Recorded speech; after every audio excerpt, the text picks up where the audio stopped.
আমরা তাদের কাছে মূলত তারা এই মুহূর্তে কি কার্যক্রম করছেন, আর জাতীয় নির্বাচনের বিষয়ে তাদের প্রস্তুতি কি, এই বিষয়গুলি নিয়ে আমরা মত বিনিময় করেছি এবং আমরা তাদের কাছে জেনেছি যে তারা তাদের কমিশনের পক্ষ থেকে একটা কর্মসূচি তারা ঘোষণা করেছিলেন, একটা যে তারা কবের মধ্যে কি করবেন, এবং এটা খালি তাদের বলা নয়, এটা দেশের সংবিধান অনুযায়ী প্রচলিত আইন অনুযায়ী এটা কিছু বিধান আছে যে ফেব্রুয়ারির মধ্যে জানুয়ারির 2 তারিখ, জানুয়ারির 2 তারিখের মধ্যে একটা অটো আপডেট হওয়ার কথা এবং মার্চের 2 তারিখে এসে এটাকে চূড়ান্ত করার কথা, এবং তারপরেও আরো কিছু কার্যক্রম আছে।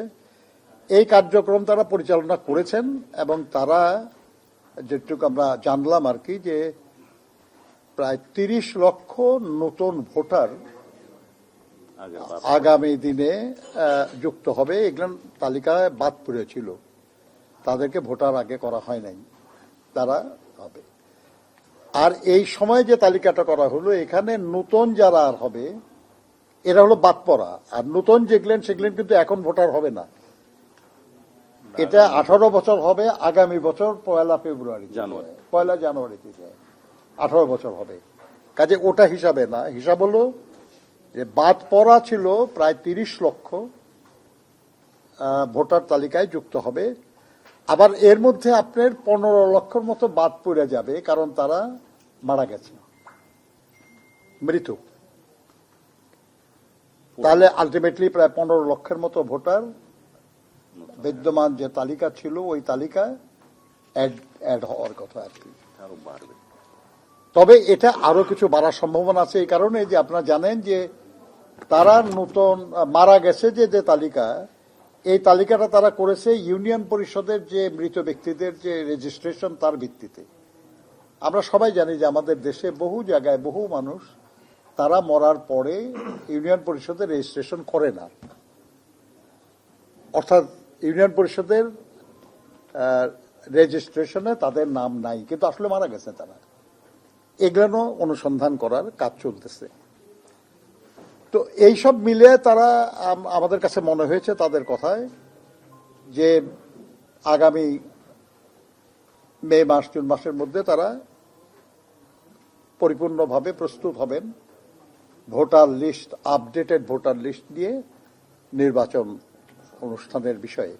তবে এই ব্যাপারে সিদ্ধান্ত নেওয়ার ক্ষমতা এখন তাদের নাই, কারণ দেশের প্রচলিত সংবিধান আইন হলে আপনারা জানেন আর কি, যে একটা সরকার পদত্যাগ করলে তার 90 দিনের মধ্যে নির্বাচন হওয়ার কথা, এটা আইন।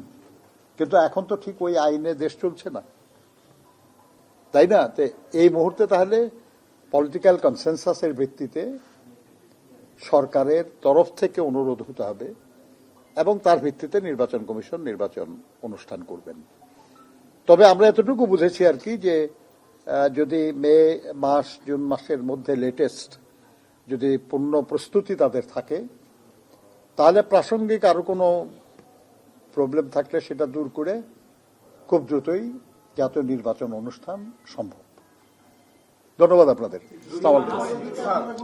কথা বললেন, মানে আপনারা কি বুঝতে পেরেছেন বা আপনারা কি এরকম কোনো কিছু মেসেজ পেয়েছেন যে কবে নাগাদ আসলে? না না, আমি তো আপনাদের বললাম যে এই ঘোষণা তো ওনারা করতে পারেন না, কারণ এখন নর্মাল কনস্টিটিউশনের নর্মাল যে নিয়ম সেই অনুযায়ী নির্বাচন হচ্ছে না।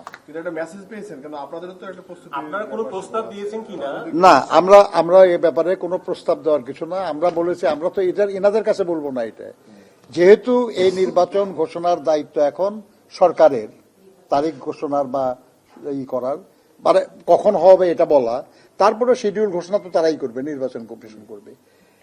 আগামীকাল আপনারা জানেন যে প্রধান উপদেষ্টার সঙ্গে আমাদের একটা আলোচনা আছে, আমরা সেখানে প্রসঙ্গ নিয়ে আলোচনা করব। ধন্যবাদ।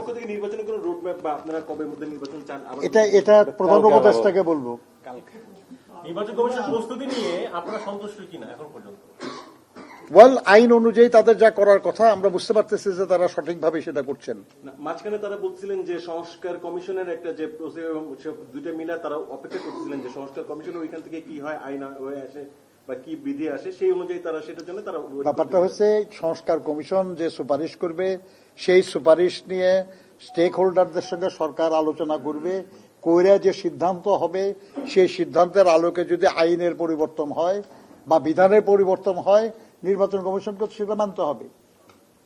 কিন্তু প্রশ্ন যেটা সেটা হলো, তো সেটা কিছুই তো হয় নাই এখনো, নির্বাচন কমিশন তাই না? নির্বাচন কমিশন বলছিল যে সংস্কার কমিশন যে প্রস্তাব করছে সেখানে তাদের ক্ষমতা খর্ব হচ্ছে। এই বিষয়ে আজকে নির্বাচন কমিশন আপনার কিছু বলেছে কিনা? দেখেন, এটা তো তাদের ব্যাপার, এটা তারা বলবে।